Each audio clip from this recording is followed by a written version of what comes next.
Okay, yesterday, Mark Carney gave arguably one of the greatest speeches ever by a Canadian Prime Minister, so much so that he received a standing ovation at the World Economic Forum in Davos, Switzerland. It's being hailed by journalists, reporters, and columnists around the world. The day after, U.S. President Donald Trump fittingly had trouble in Air Force One. They had to fly back, change planes, get to Switzerland, and then went on an unhinged rant that's even unhinged by Trump standards. To talk more about it, thrilled to be joined by Mike Wixson. Mike, how are you? Stunned. Absolutely stunned. I mean, this is what it's come to.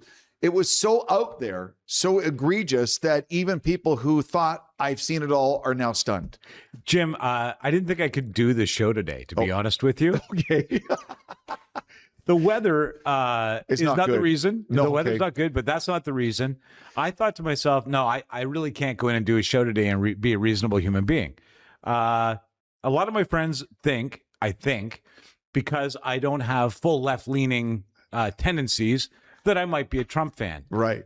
Jim, I wrote you a letter this morning. May I read it to you? Please do tell. It's in your email. I printed it out. Oh, okay. Dear Jim, I actually put James because I was so upset. That is my legal name. So, Dear James, Donald Trump's Davos speech was less a policy address and more a victory lap through an alternative universe. Where he's personally rebuilt the global economy, defeated inflation with sheer confidence alone, and invented capitalism sometime around 2017. That's when he figures he kind of got it all up until and going. then, there was nothing. Now, between reminding billionaires how much they missed him and scolding the world like a disappointed hotel manager, Trump delivered a masterclass in grievance-based geopolitics. It was equal parts campaign rally, TED Talk, and performance review of himself, with the final takeaway being clear. The world may be on fire, but at least Trump is the fire chief. We should be okay. Thank God for Trump. He's the ruler of the world. Just ask him. He took a shot at windmills that was so inaccurate. I can't believe I'm picking the windmills example.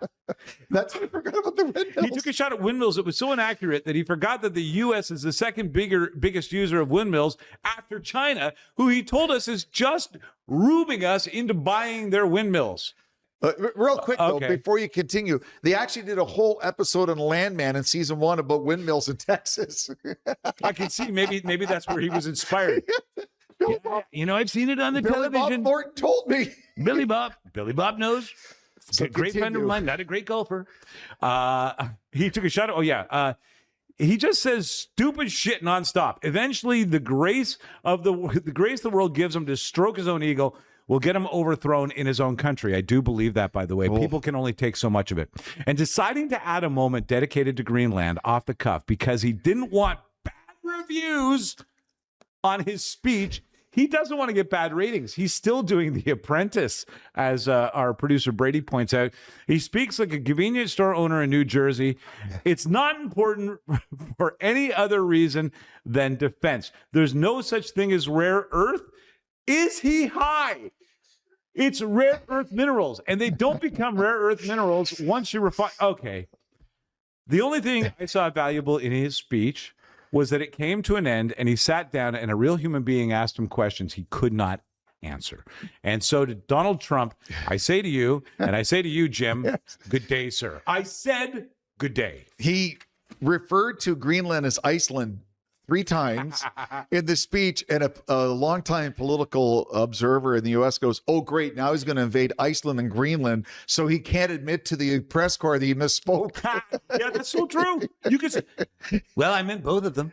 You can see I meant both of them clearly. Like he's just, by the way, my Trump impersonation is abominable, but it's going to get better, I promise you. Well, think about this on the world stage. No matter what you think about Mark Carney, how you land politically, it made us proud to be Canadian to hear him speak yesterday, see a standing ovation from the world, see the world press, including American reporters around the world, laud the speech as a blueprint for a lot of these countries like France and Italy and Canada who feel they're being squeezed out by the United States. And the day after, that's a national embarrassment for America to speak like that to the world, to the globe. And Meloni, the prime minister of Italy, she just threw cards on the table like, I've had enough. If he wants out, get your bases out of Italy. Yeah. Like, we don't want you anymore. And to be honest with you, I don't think Trump cares. I mean, No, he doesn't. His own manifesto of moving forward clearly states, I'm taking my hemisphere. Yes. I'm going to stay in my hemisphere. I'm going to be the bully of my hemisphere, and the rest of the world can go to hell. But then at the same time, he talks at both sides of his mouth. Then he says, but I'm not going to use force to take Greenland. I like that. I don't want to use force. I won't use force. But then he's showing photos of planting flags in their fictional AI-generated land. And he's posting maps in his office. Yeah. Like this guy loves to print graphics and put them up on an easel in his office. This one showed all of North America and, well, frankly, aside Venezuela. from Venezuela. Yeah. With the stars and bars of the American flag. Missing Mexico. Like, yeah. He doesn't want to mess with Shine Bomb. Yeah. I think that, Jim, I will agree with you. What Carney did yesterday, and I've noticed this several times, and I know we often we take shots at the government based on things we see. Well, if we see a problem, we'll point it out. If we see something good, I want it to be said it was good. And I think what Carney did yesterday was he spoke as a diplomat. He has a vocabulary that we're not accustomed to in our prime minister over the last 10 years, if I may be honest. And he comes out there and he uses it in a very corporate, diplomatic, internationally digestible way that Trump will never be able to do. So if one thing happened, it really did put a spike in Donald Trump today. And he even mentioned it. He even said, there would be no Canada without the USA. So think about that, Mark, when you comment next.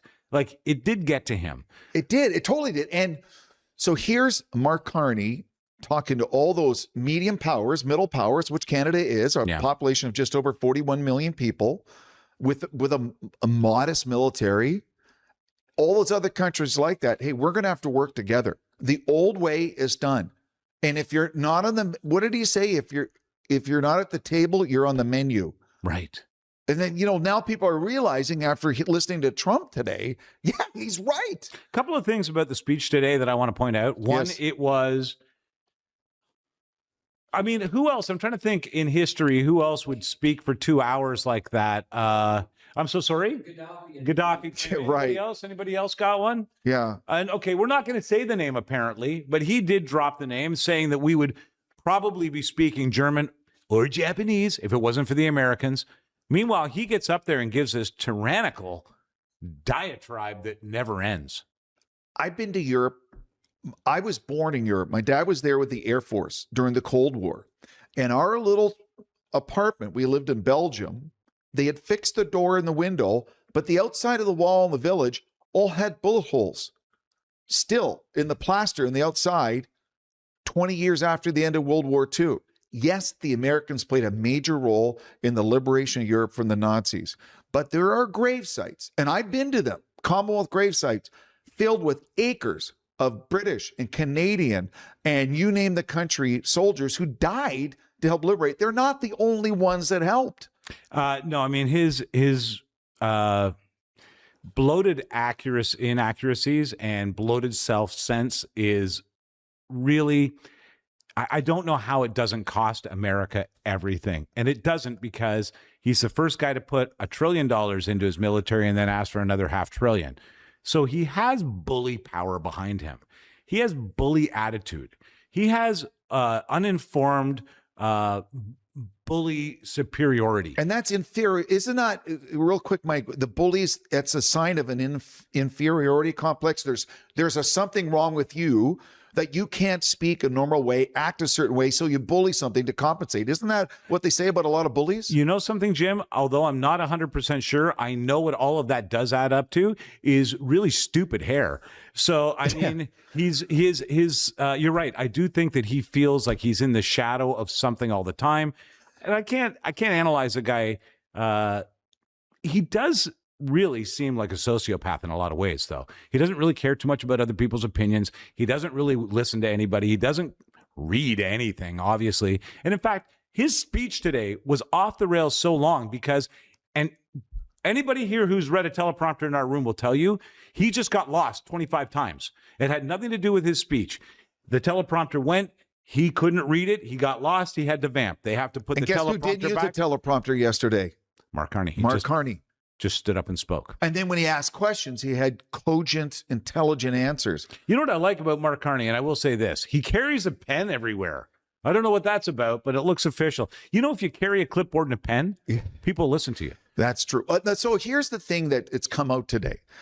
A lot of the federal conservatives kind of look bad. There are times in our nation where you have to be bipartisan and protect the nation. Yeah. And not worry about the votes. This is not the time to worry about votes, considering what's going on right now. And they went out of their way to take shots at Carney in his speech.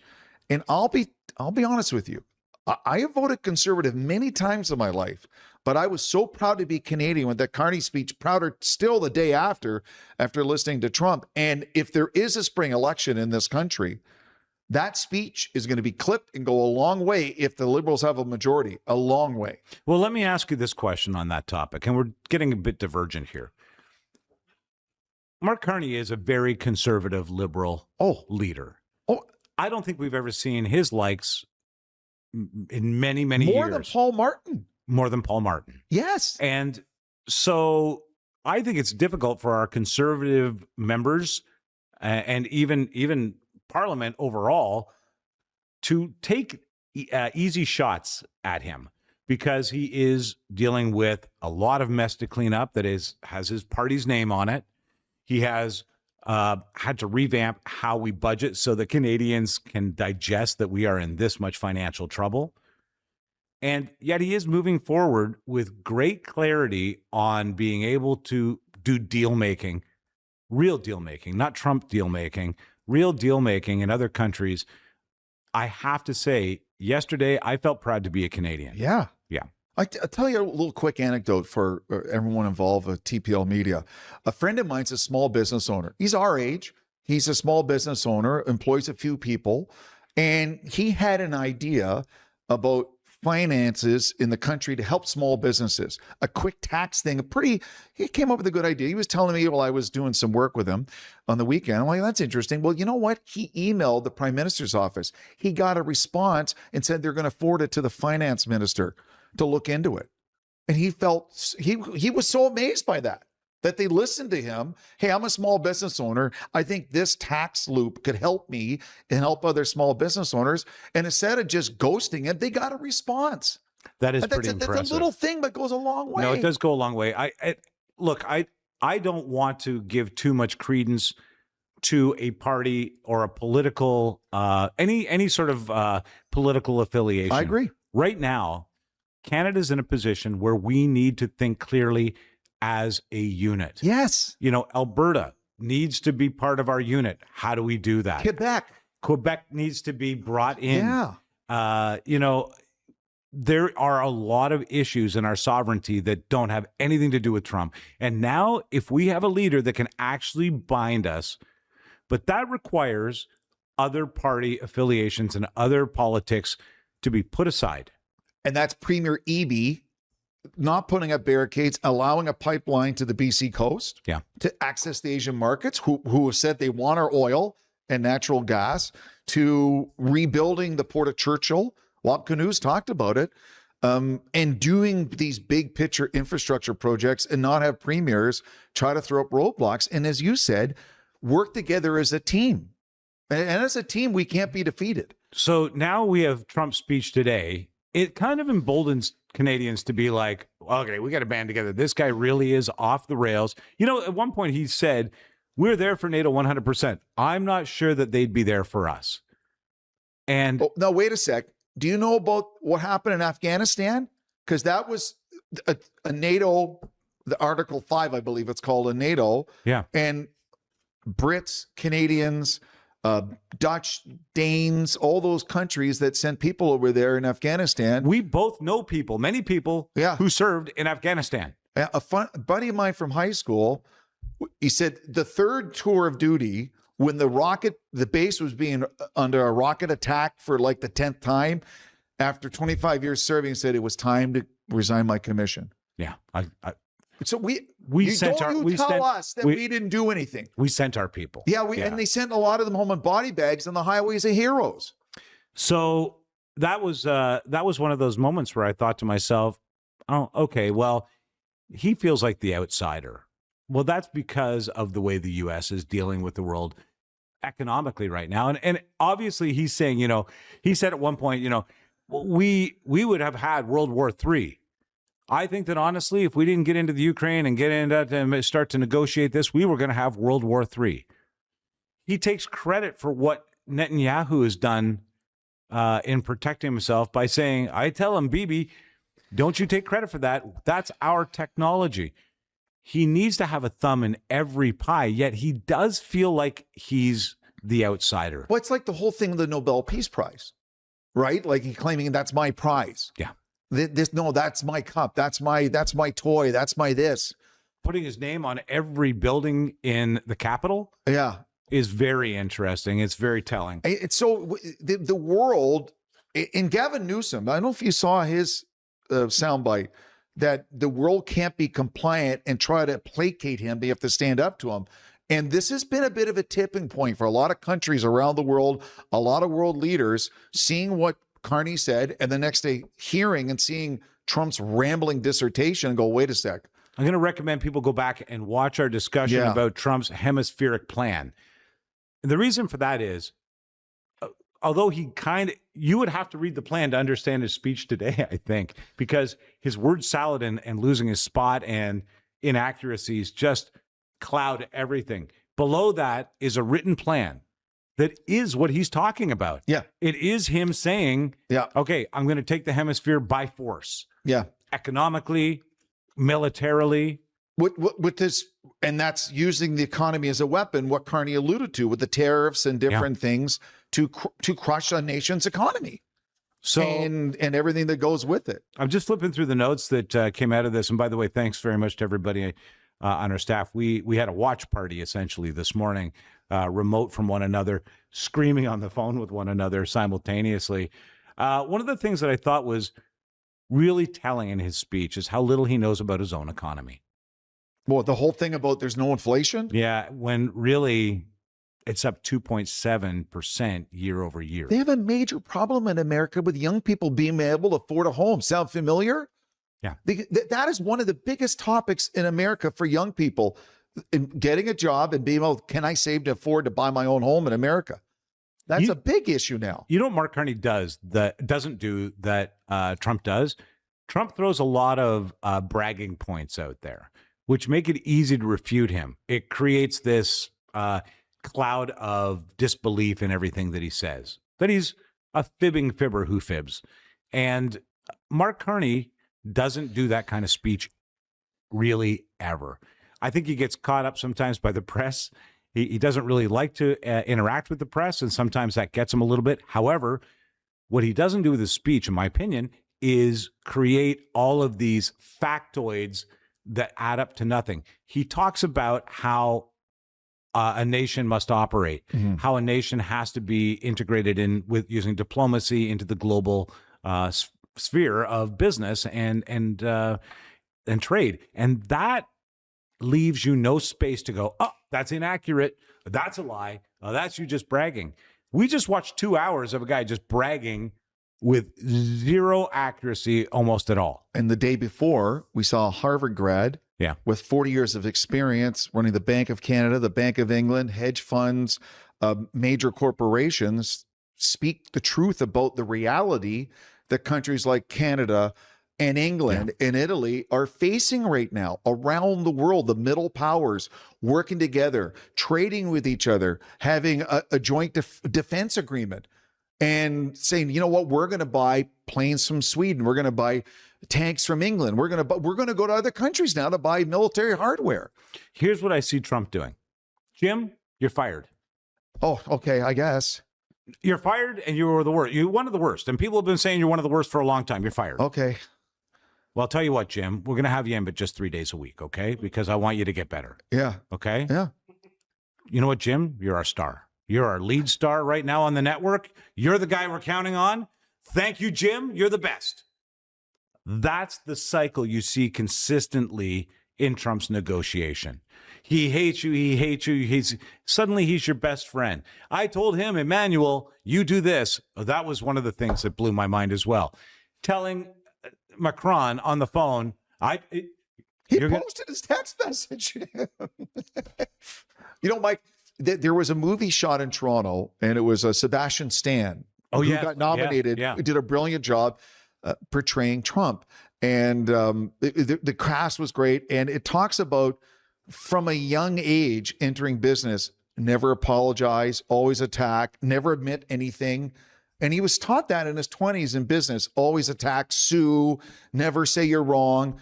And now here he is in his late 70s, maybe some people could argue starting to lose some cognitive abilities, and he's always attacking, and his ego can't admit that maybe there's a different way to do things, and maybe he doesn't know all the answers, and maybe he's not always right.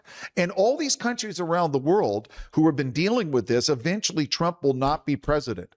And whoever is president, whether it's J.D. Vance or Gavin Newsom, whomever wins the next election, the repair job to repair these relationships could take years. You know what I think? I think you're right about that. I think he's doing a lot of damage. Now, I also think that he's trying, his means of negotiation are bomb the area entirely. And okay, let's talk. Yeah, right. And okay, so, well, you know what? Okay, how about we do this? So he may make ground for Americans overall. Yeah. And lose ground globally or in the world economy overall. But there's still the U.S. They're still going to do just fine. The largest economy in the world. I think that could change. My concern is if he goes too far and NATO decides we're going to go it alone, get your bases out of Europe. From the end of World War II, those staging bases in England, in Germany especially, and in Italy, were their tripwire. That the whole idea was, we'll have equipment and planes and tanks and people there. If anything happens, we're ready. And if they're told, you're going to have to all go back, we don't want you there anymore. Oh, he's just going to say, we're staying. And if not, we're going to give you guys 100% tariff on everything. Yeah, it's that'll be a really interesting thing. If like his Scud missile Maloney in Italy this morning was like, scorched earth, get out. We don't want it anymore. Do you want to put tariffs on us? We'll sell to other countries is the general consensus. I think that's what Mark Carney did represent the whole world. Yeah, certainly. Yes. Yesterday, that sentiment, okay, we're going to deal without you. We can't count on you anymore. I would have loved to have seen the DMs and text messages from all those world leaders after his speech. Yeah. It would have given everything to see the PMs. Well, if you want to see the ones that Trump gets, he just watch Truth Social and you'll see everything that he gets. That's wild. So now think about this now. You're a world leader. You're a captain of industry. Do you trust to send a DM or a text to him about anything? No. The guy's posting stuff from the president of France. No, there's no, and I watched footage of the a bunch of the European leaders sitting down, getting him on a speakerphone. Sorry to get you up so early, Mr. President. Oh, what are we doing? What's going on? And basically, they were saying, okay, well, we're going to the Ukraine. We have this deal. We're going to make this arrangement, and here's what we're going to do. Oh, that's good, everybody. He had nothing to do with it. He just shouted out an order, and he said to them, if not, I'm going to apply sanctions or tariffs. Sorry, I refer to them now as sanctions because that's how he uses them. His Scud missile are sanctions. Oh, and that's what Carney said, weaponizing the economy, using tariffs in the economy and money as a weapon. Yeah. And Carney nailed it. That's what he's been doing. Anyway, back to the speech from Trump, if I may, before we wrap. Yeah. A couple of points that I wanted to make. Yeah. What an overblown, blowhard booby this man is. He looks ridiculous. Do up your jacket when you're doing a speech. Stop repeating yourself and then justifying what you're saying. I'm saying it again. I'm going to, that's because I like to say it. Enough. Stay with the script. Get some glasses, for God's sake. If you can't see the teleprompter, get a pair of glasses. Do you think that I want to wear glasses, Mr. Donald J. Trump? No, I don't, but it's necessary. I just think he wasted the world's time giving himself, I'm trying to think about how to say this properly, adulation. Oh, yeah. That's a good, actually, that is exactly kind of, it's the all about me speech. Yeah. All about America. and look at us and look at me and look what I've done. And you should be, Mark Carney, you should be grateful. And Europe, you should be grateful. And going around the room, you'd be nothing without us. Essentially, the speech to me was, I don't care about anybody. And that's the real feel of it. And at the same time, but I don't want to look bad because I want the ratings. Like, Mike, I think he still thinks he gets Nielsen ratings, huh? Mike, I understand that there are a large segment of the American population who will riot and die with Trump because, I mean, you look at the votes. It is kind of confusing to me now how many Canadians still back him.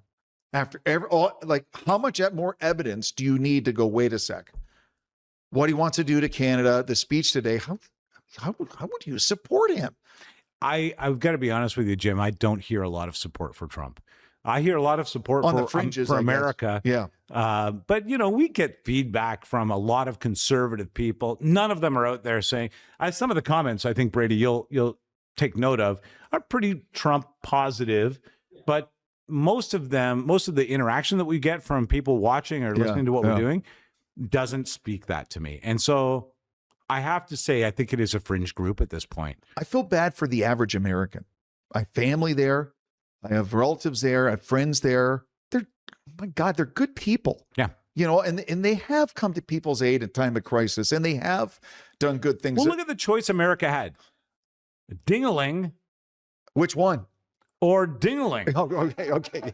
Yeah. I felt bad that entire process, you know. Yeah. I would hear Kamala speak, and I'd be like, oh, for the love of God. And then I'd hear Trump speak, and I'd be like, oh, there is no good choice here. But if the Democrats, they said, look, we have a problem with Biden, Kamala, 6 months earlier, you're taking over.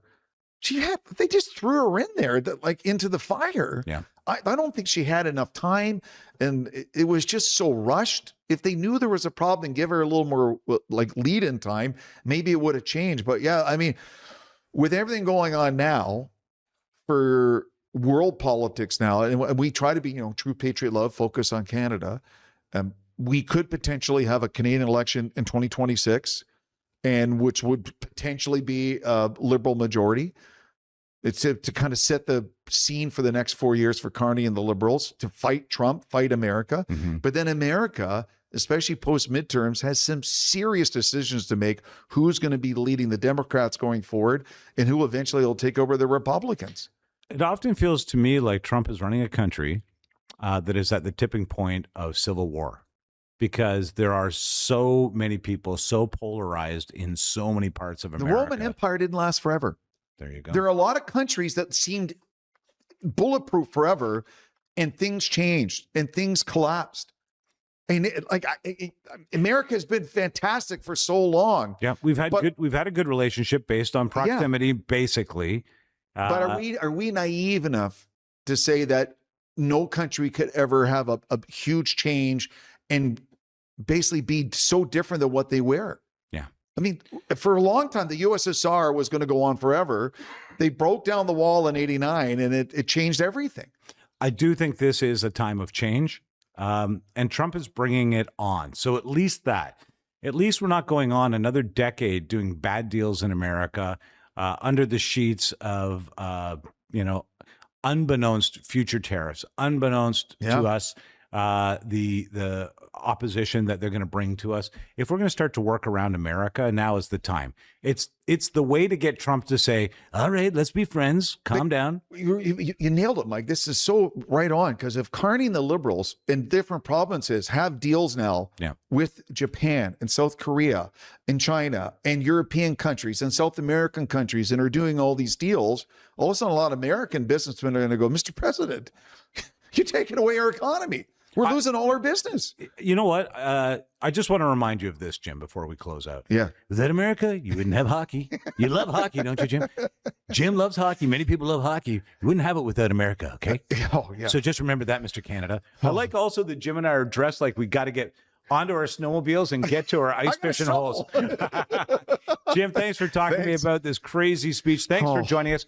Subscribe to the channel and visit tplmedia.ca. Mike, shout out next week. The road trip. We're going to Calgary.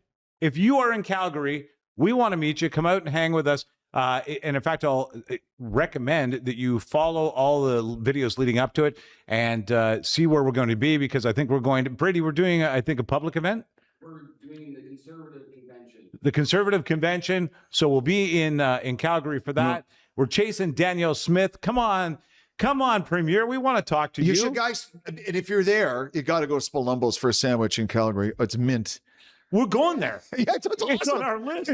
That's so funny that you put that out there. So Calgary, we're coming to see you, and we would love to see you up close and personal. So follow where we're going to be and come hang out with one of our launch parties as we make our way across the country.